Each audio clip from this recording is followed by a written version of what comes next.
Una de las cosas bellas, hermosas, que nos identifican a nosotros es que somos exóticos aquí en Europa, ¿no creen?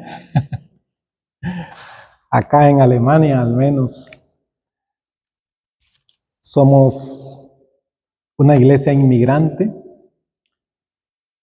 si no el 100%, el 99.9%, ya que algunos de nuestros hermanos, sea de España o de América, se han casado con alemanes. Así que ya estamos, algunos están ahí a la mitad, pero también los alemanes que están entre nosotros se gozan de escuchar la palabra en castellano.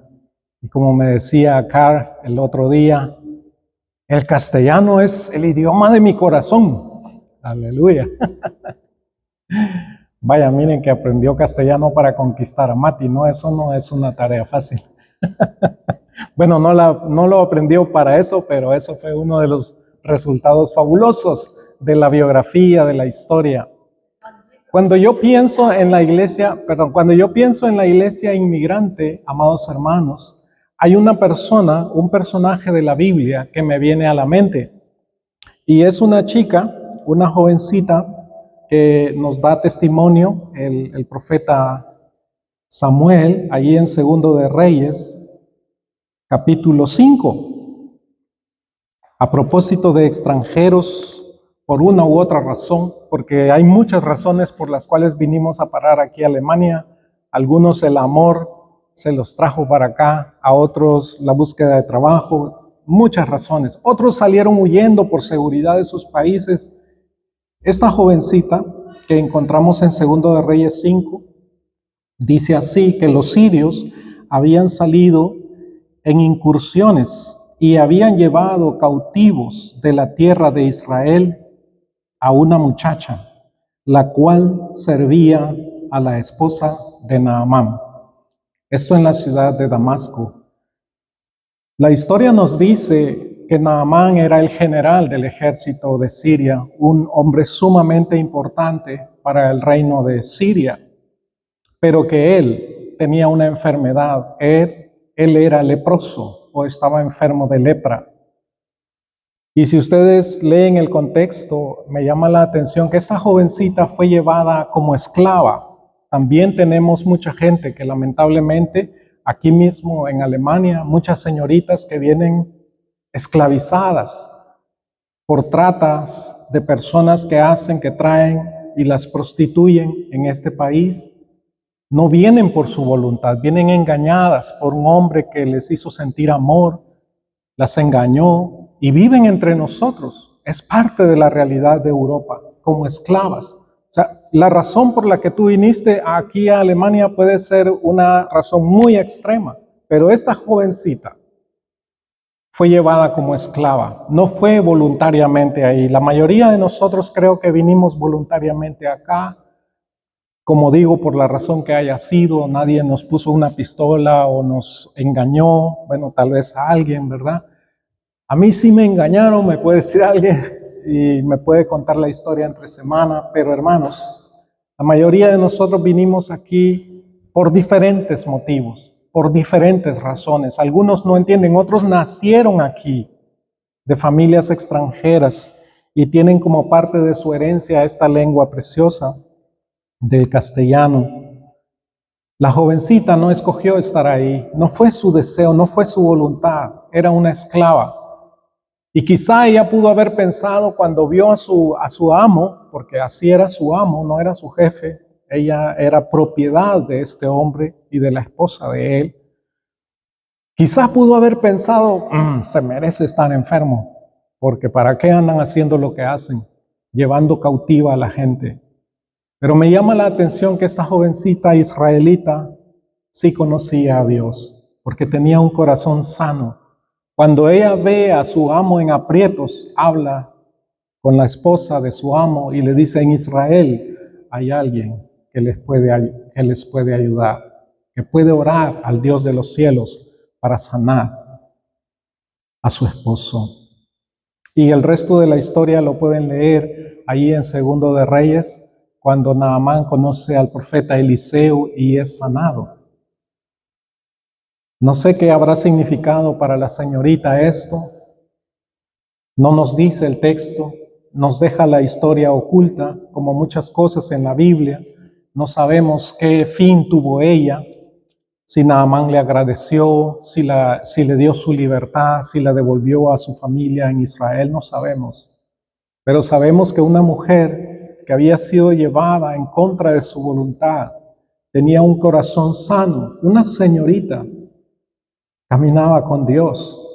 Y cuando vio una oportunidad, fue de bendición para su enemigo, podríamos decir. Y Dios la usó poderosamente. Así que me pregunto, hermanos, ¿cómo es tu biografía? Como he dicho, cada quien tenemos una biografía fascinante del estar en este lugar extranjero para la mayoría de nosotros, como he dicho. ¿Cómo es tu historia? Abraham fue un forastero, un extranjero en una tierra que no era su tierra, porque Dios le llamó y le dijo: vete de tu tierra, de tu parentela y de la casa de tu padre a la tierra que te mostraré. Hay dos mandamientos en este pasaje que leemos, un breve pasaje, pero no sospechamos a veces por las traducciones, no siempre ayudan las traducciones, pero hay una frase al final del verso 2 que dice: y serás bendición. Pero realmente este es un segundo mandamiento.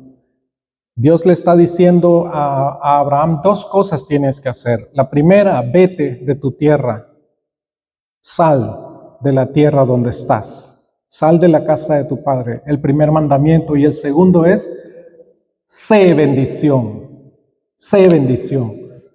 Vamos a ver esos dos mandamientos, porque cada uno de esos mandamientos está ligado a promesas maravillosas de Dios para Abraham. El primer mandamiento, vete de tu tierra, es algo que podemos nosotros comprender mejor. Posiblemente alguien haya recibido este mandato del Señor, pero mucho más. Hay un mandato que el Señor Jesús le hace a cada creyente y es el mandato de seguirlo a Él. Cuando el Señor le dijo a los discípulos: síganme, vengan en pos de mí, síganme y yo los haré pescadores de hombres. Es una orden de seguir a Jesús. Muchos creyentes, muchos cristianos hemos obedecido esta orden y hemos dicho: Señor, yo te voy a seguir. Y eso nos ha llevado a salir de nuestras tierras, seguir en obediencia el camino del Señor. Pero también cuando tú estás, no importa dónde tú estés, si tú escuchas el llamado del Señor que te dice: sígueme, es una orden que Él te está dando. Sígueme y yo te voy a hacer pescador de hombres. El Señor promete hacer algo contigo y esto es lo fascinante de esta orden, pero también promesas a Abraham. ¿Qué tiene que dejar él? Su tierra. En Génesis 15:7 leemos con más claridad que el Señor lo llama a él de la tierra de Ur, de los caldeos. Pero si ustedes estuvieron hace unos 4 meses acá, prediqué el pasaje anterior, los versos anteriores, al final del capítulo 11, y ahí encontramos que sí, ellos salen de Ur, y dice incluso en el texto que salen para ir a la tierra de Canaán.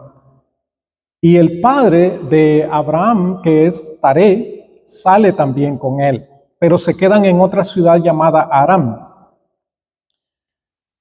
Es posible que el mismo Abraham, el mismo Taré, funda esta ciudad. Otros piensan que era la ciudad de origen de él y que él se había ido a Ur. Y luego el Señor, cuando le dice a Abraham que salga de Ur hacia la tierra que él le va a mostrar, ellos salen juntos.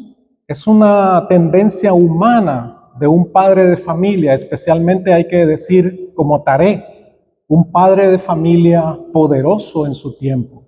El nombre de Abraham nos revela el estatus familiar que él tenía. Abraham, algunos lo traducen como padre enaltecido, pero la mejor traducción es: mi padre es muy rico, mi padre es pudiente, mi padre es un millonario. El nombre de Abraham significaba, cuando la gente lo miraba y decía, wow, Abraham, mi padre tiene mucha plata, diríamos allá en Sudamérica. Es riquísimo. Y Abraham mismo ya era muy rico. Nos dice la palabra que él caminaba con sus siervos, con sus criados. En una escena del Génesis lo vemos que él tenía a su mando solo los varones de su casa que le servían a él. Eran más de 300 que eran capaces de tomar armas. Imagínense cuántos servidores tenía Abraham. Y cuando escuché, ¿y cómo te llamas? Abraham. Mi padre es muy rico. Decía, wow, si él ya es tan rico, ¿cómo no será su padre? Vete de tu tierra, de tu parentela y específicamente de la casa de tu padre. Qué difícil para Abraham dejar lo que le daba significado, abandonar lo que tenía. Encontramos una escena del joven rico que le pregunta al Señor Jesús qué hay que hacer para heredar la vida eterna. Y al final el Señor Jesús le dice, véndelo todo y sígueme. El mandato, sígueme. Y dice que el joven rico se va muy triste porque tenía muchas riquezas y lo que Jesús le estaba pidiendo él no lo podía hacer. A veces estamos cegados nosotros por el Dios de este mundo y por las riquezas, que ni siquiera escuchamos el llamado de Dios. Pero Abraham escuchaba la voz de Dios. Por cierto, hermanos, debo subrayar que esta es la primera de por lo menos 9 veces que Dios va a hablar con Abraham. Y vamos a ver estos relatos paso a paso, hoy solo estos 3 versos, y la primera ocasión en que Dios habla con Abraham es, vete de tu tierra. Lo primero que le dice, sal de ahí, sal de tu familia, sal de lo que te da comodidad, sal de la casa de tu padre. Y todavía le dice, a la tierra que te voy a mostrar. Ni siquiera le dice hacia dónde. Vaya si esto no requiere de fe. Por alguna razón a Abraham se le conoce como el padre de la fe. Así le conocemos hoy en día. La Biblia da testimonio de él como el padre de la fe. Porque él va sin saber a dónde iba. Pero hay unas promesas. Cuando Dios te da un mandato, Dios te da unas promesas. Lo que pasa es que a nosotros a veces nos gustan las promesas de Dios, pero no nos gustan sus mandatos. Miren las promesas. Yo haré de ti una gran nación. 2, te bendeciré. Y 3, engrandeceré tu nombre. ¿Cómo puede Dios darme un nombre más grande que el que ya tengo? Ya tengo un nombre grande, que era un nombre que lo traía sin duda él con orgullo. Yo te voy a engrandecer, voy a hacer una gran nación de ti. Y al final del capítulo 11 se nos dice que la esposa de Abraham era estéril, no podía tener hijos. Sarai no podía tener hijos. Pero Abraham le va a creer a Dios. Yo haré de ti una gran nación, aunque no tienes ni un hijo. Yo te bendeciré, yo voy a estar contigo. Mi presencia va a marcar una diferencia real en tu vida. Y finalmente, engrandeceré tu nombre. Voy a transformar tu nombre. También en la Biblia encontramos personajes que se encontraron con Dios y una de las cosas que Dios hizo con ellos fue cambiarles el nombre. Simón es uno de ellos. A Simón le dice el Señor, tú te llamas Simón, que significa una caña arrebatada siempre así por el viento, inestable como era Simón, que se salía a cada rato de sus casillas. Casi hasta el último momento, antes de que Cristo muriese, todavía él intenta en sus fuerzas hacer algo con una espada. Y el Señor a Simón le dice, tú te vas a llamar piedra, Pedro. piedra, algo más estable de lo que ya eres. Le está diciendo, yo voy a transformar tu carácter. Y estos son los llamados del Señor. Si tú escuchas al Señor Jesús que te dice, sígueme, sígueme, deja lo que tengas que dejar y sígueme. Quédate conmigo. Un mandato muy importante que encontramos ahí en Marcos, capítulo 3, verso 14. Dice que Él estableció a 12 a quienes nombró apóstoles. Primero dice para que estuvieran con Él. Cuando el Señor te llama a seguirle, significa, ven, escucha mi palabra, quédate conmigo. Yo te voy a enviar, pero eso es una escena diferente. La primera escena es que obedezcas, que me sigues, que dejas lo que debes dejar y estés conmigo, que busques mi presencia. Qué difícil es en una sociedad donde el tiempo, dijo alguien, es oro. Y cómo no, ¿verdad? Si con el tiempo tú ganas y obtienes riqueza. Cuando se trata de dar tiempo para el Señor, ahí demuestra quién realmente está dispuesto a seguirlo a Él, por buscarlo a Él. Dicen que Martín Lutero tenía una frase, dicen que él decía, tengo tantas cosas que hacer hoy que debo pasar más tiempo con Dios. Él había entendido que el tiempo con Dios, el tiempo que tú dedicas en el silencio a buscar su presencia, a leer su palabra, a orar, a comprenderlo, a maravillarte, a alabarlo, a cantarle cánticos, en la intimidad, había entendido que ese tiempo marcaba la diferencia en el resto de su día. Así que el Señor nos llama a estar en su presencia. Esto es lo que Él va a hacer. Va a engrandecer su nombre, Él va a ser de bendición. Te bendeciré, dice, y engrandeceré tu nombre.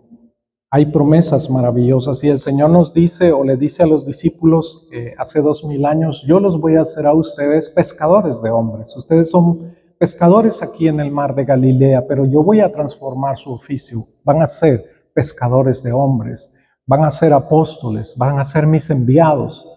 Les está cambiando el nombre. A propósito de apóstoles, hasta para la tristeza del hermano Pablo, aunque yo creo que él nunca va a estar triste de haber servido al Señor, del apóstol Pablo, que es apóstol. En el reino del Señor, el Señor le prometió a los 12 que junto a 12 tronos para las 12 tribus de Israel, van a haber 12 tronos para los 12 apóstoles. Y en vez de Judas, entró Matías. Por cierto, me decía un amigo, tenían que haberse esperado los apóstoles a que apareciera el apóstol Pablo. ¿No? Matías ocupó ese lugar y no hay más que 12 tronos y 12 tronos ahí, 24 tronos. Aunque votemos por el apóstol Pablo, que quizás nos gustaría verlo ahí, hermanos, Dios tiene muchos tronos, no se preocupen, y coronas. Y Él dice, a mí me está guardada la corona. También el Señor va a dar recompensa a los que le sirven fielmente. Pero el Señor llama a Abraham y con él quiere transformar la historia de la humanidad. Y este momento es un momento decisivo porque él va a salir, como dijimos, de Ur de los Caldeos. Le dice el Señor, yo soy el Dios que te llamé de Ur de los Caldeos. Génesis 15:7. No lo llamó de Harán. Aram era una parada que su padre en buenas intenciones dijo, voy a ayudar a mi hijo. No, pero el mandato era claro, también debes dejar la casa de tu padre y seguir a la tierra que te voy a mostrar.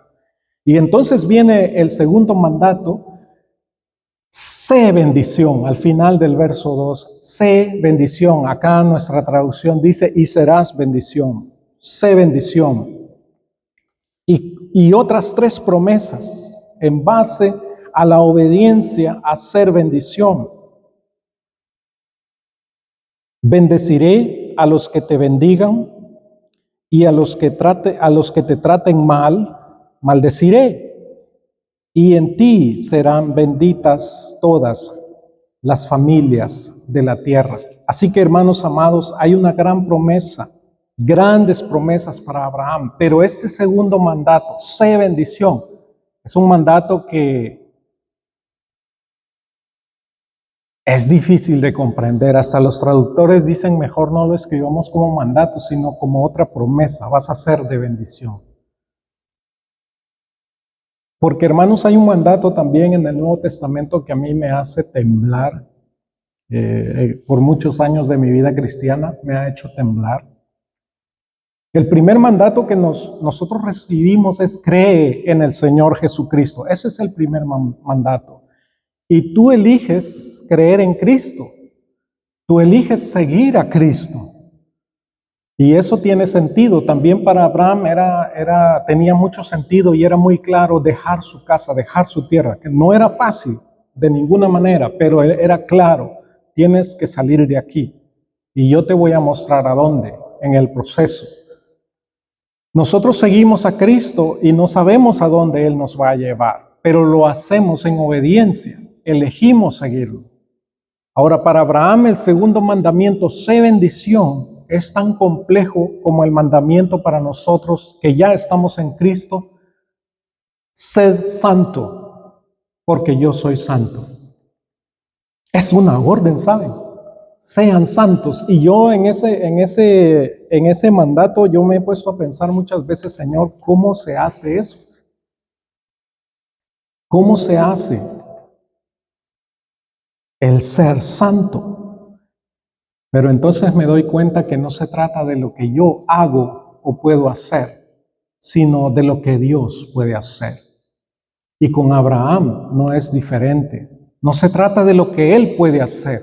Bien, él puede abandonar ese lugar. Él puede dejar ese lugar donde él ha estado, donde él se siente cómodo.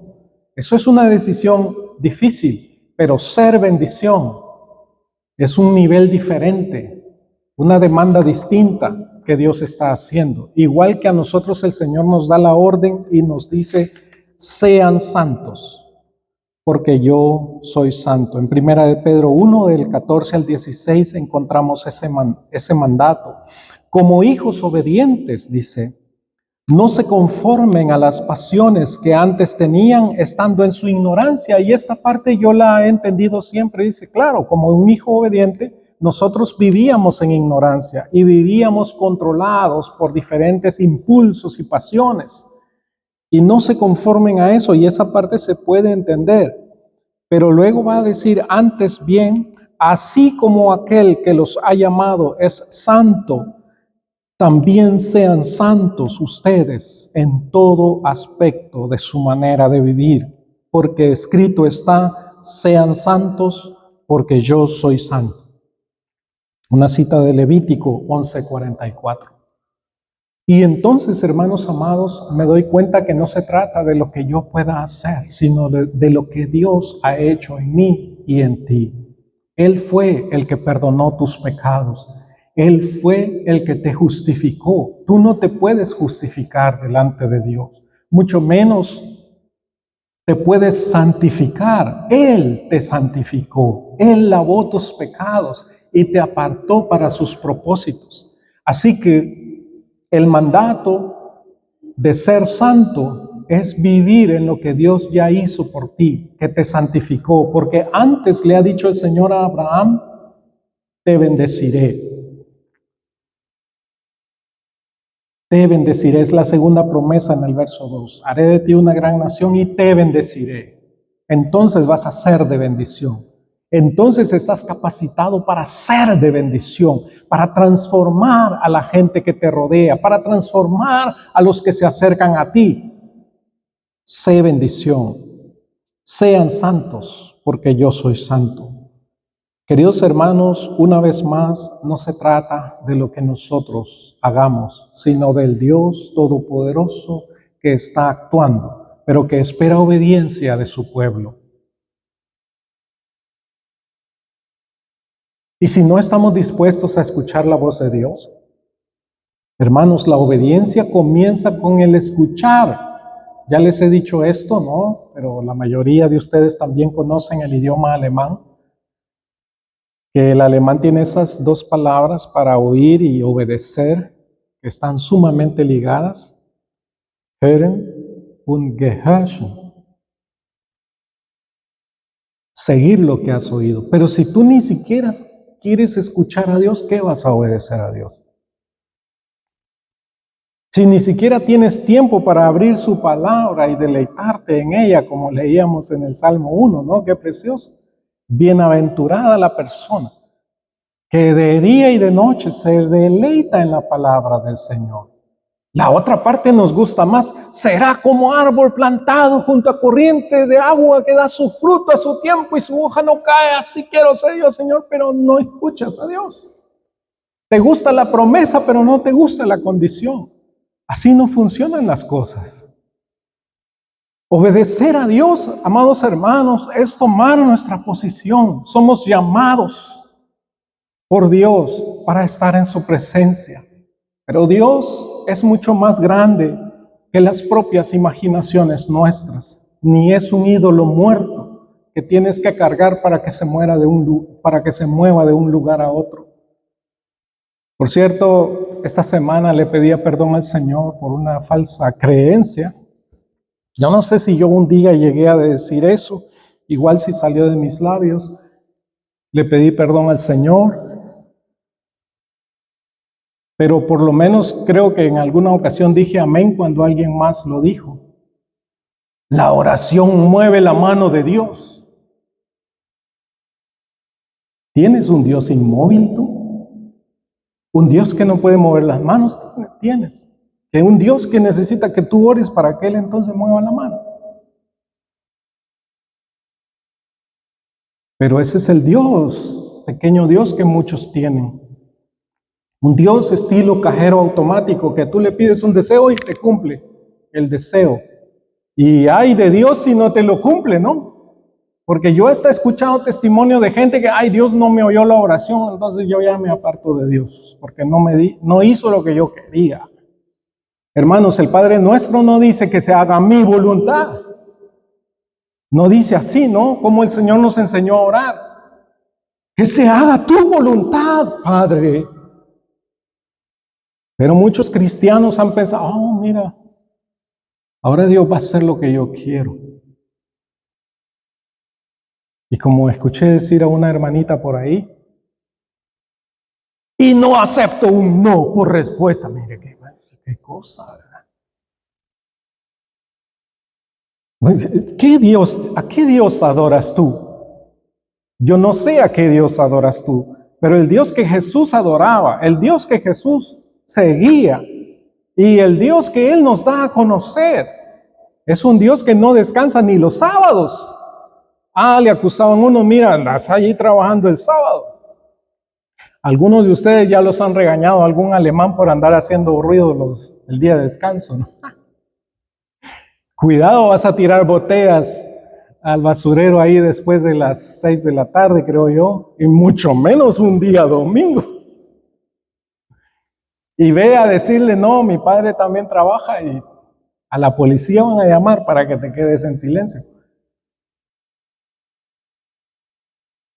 Mi padre, dijo el Señor Jesús, cuando Él sanaba enfermos en día sábado, que para los otros religiosos no les cabía en la cabeza cómo se pone a hacer cosas el sábado. Pues saben que mi Padre está siempre trabajando. Y ahora los creyentes quieren mover la mano de Dios.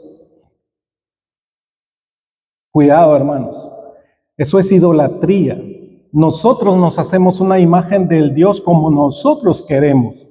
Es al revés, hermanos. Es el Dios que está llamando a su pueblo a salir de este mundo.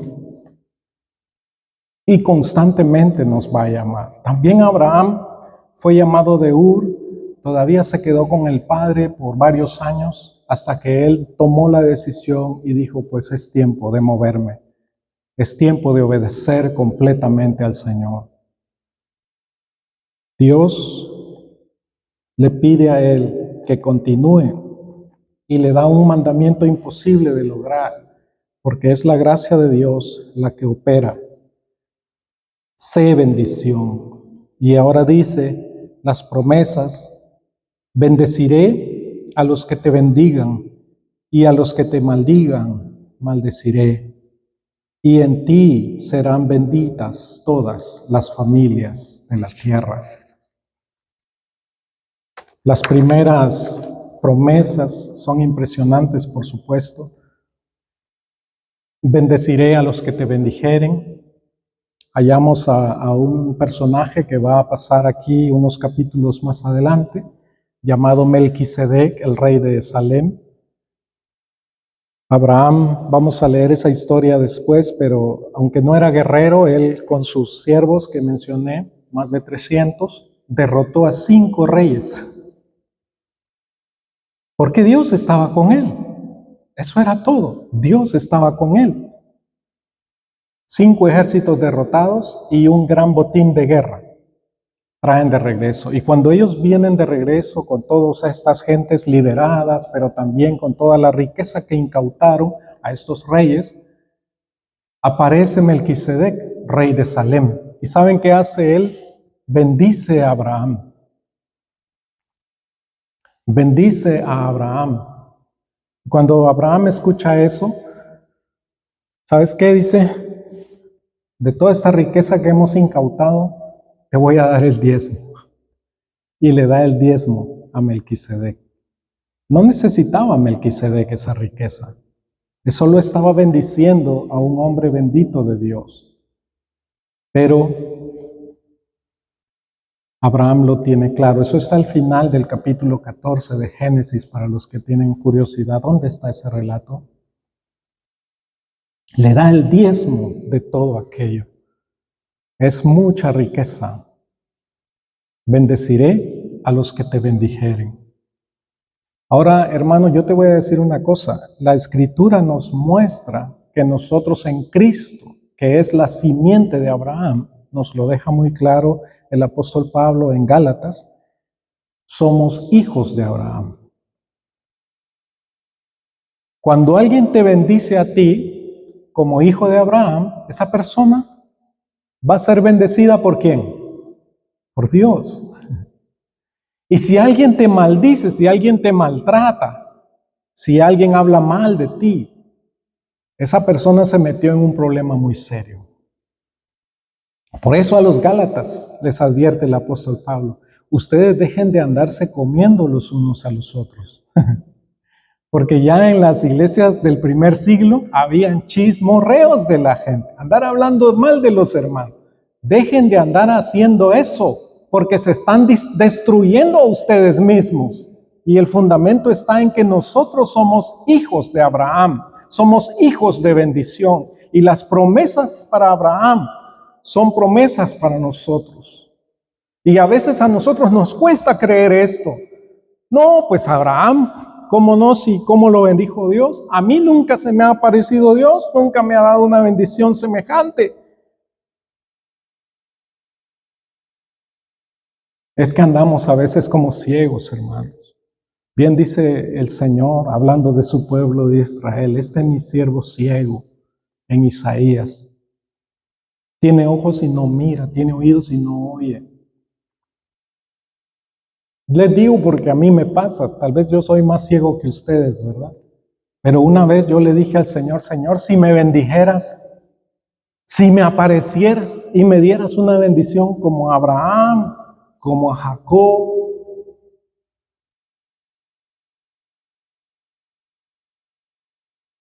Qué bonito sería, ¿no? ¿Saben qué?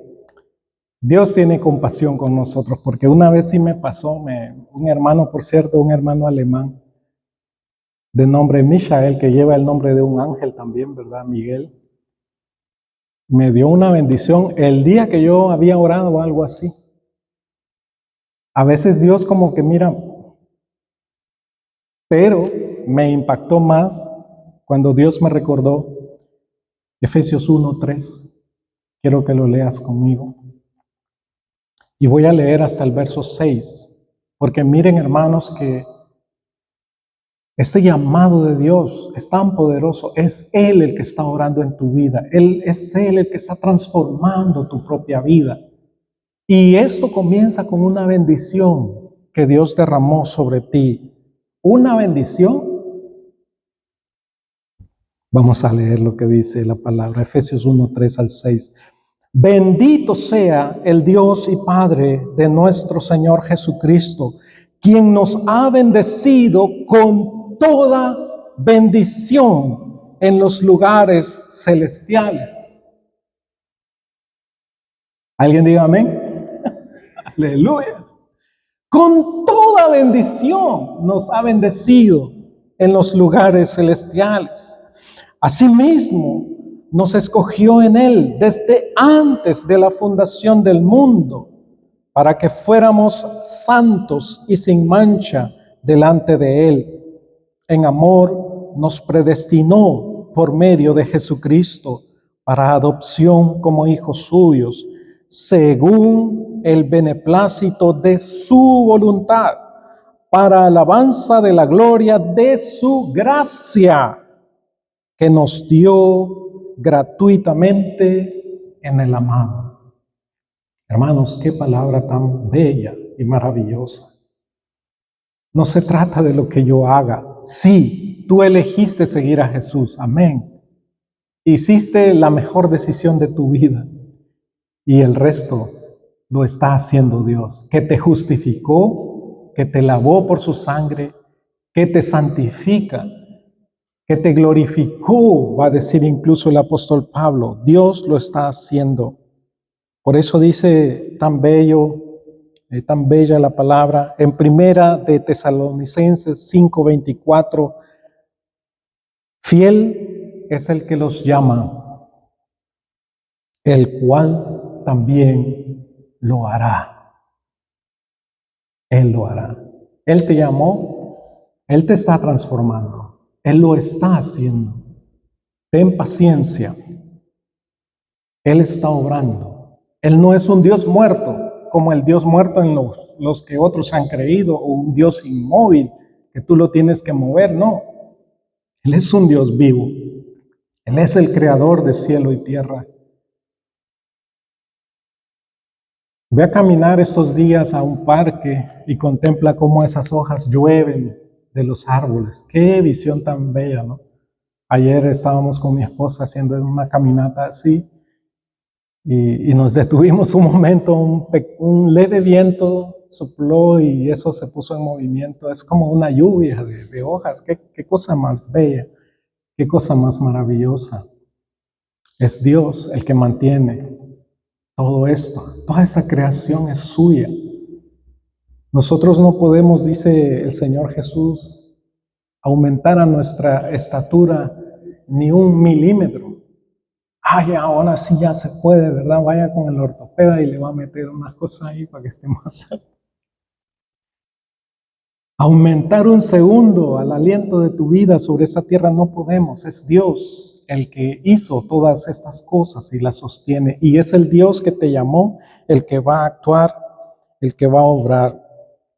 Y el que también termina con una promesa tan bella que recordábamos esta semana con el hermano Víctor en nuestra reunión mensual que nos reunimos para orar. Apocalipsis 21:5. Yo hago nuevas todas las cosas. Por cierto, ese va a ser Jahreslosung, dicen los alemanes, ¿verdad? Para el año entrante, el versículo lema del año que viene. Yo hago nuevas todas las cosas. Es un texto muy esperanzador. Tal vez me voy a atrever a compartir un mensaje sobre eso. No suelo hacerlo porque ya saben cómo llevo mis mensajes, pero quién sabe. Yo hago nuevas todas las cosas. Pero este es el Dios maravilloso, majestuoso. Sus misericordias son nuevas cada mañana. No me fue muy bien ayer. Espérate mañana. ¿Tuviste tristeza este día? Mañana viene el gozo. Me encanta David, dice, yo voy a despertar la mañana con cánticos. Y cuando escucho a esos pajaritos cantando temprano, wow, digo yo, qué lindo es cantar al Señor, cantar alabanzas a su nombre. porque Él está obrando, porque Él se ha manifestado en tu vida y Él te va a llevar de gloria en gloria para que seas transformado en su misma imagen gloriosa. Solo quédate con Él, permanece con Él y vas a ver la gloria del Señor manifestada en tu vida. Padre, gracias por llamarte Padre, porque somos tus hijos, algo que jamás nos pudiésemos habido imaginar, ser tus hijos. Qué grande amor nos has dado, que seamos llamados tus hijos y te podamos decir, Padre. Claro, Señor, que nos llamas y aunque no entendemos a veces tus llamados o quisiéramos saber a dónde, cuándo, cómo y de qué manera, podemos confiar en ti porque tú eres el Dios poderoso, creador del cielo y de la tierra. Tú eres el que llamas aún a las estrellas en el cosmos por su nombre. ¿Cómo no nos vas a conocer, Señor? Gracias por habernos amado en Cristo Jesús, por haber derramado tu gracia sobre nosotros. Nos gozamos en ser tus hijos, en seguirte con amor y fidelidad cada día. Y si, Señor, por nuestra ignorancia te fallamos, te pedimos perdón y te damos gracias por perdonarnos en Cristo. Ayúdanos a volver siempre a Él nuestra mirada, a dejar todo aquello que tú nos ordenas que dejemos, que te creamos, que confiemos, porque tú nos has glorificado, nos has santificado en Cristo para vivir en tu propósito. Gracias, amado Dios. Bendito sea tu nombre en Cristo Jesús. Amén.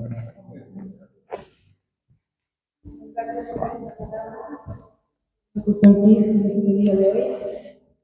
Y vamos a ver también con el tema que vamos a cantar ahora para este día. Buscar un versículo que dice: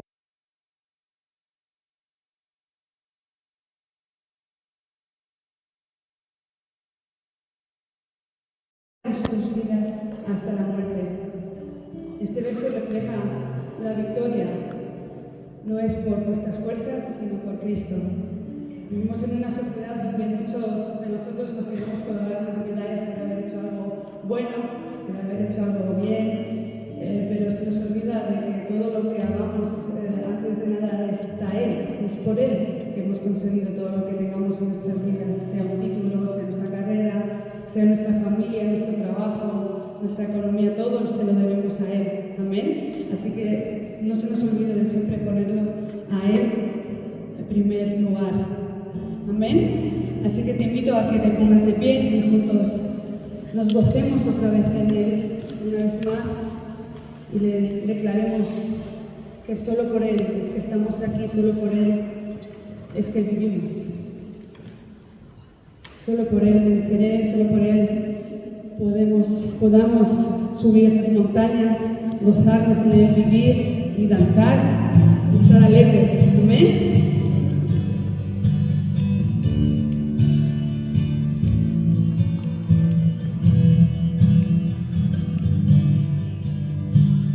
Me gozaré en mi Señor con toda el alma. Me alegraré en su amor y su esperanza. Y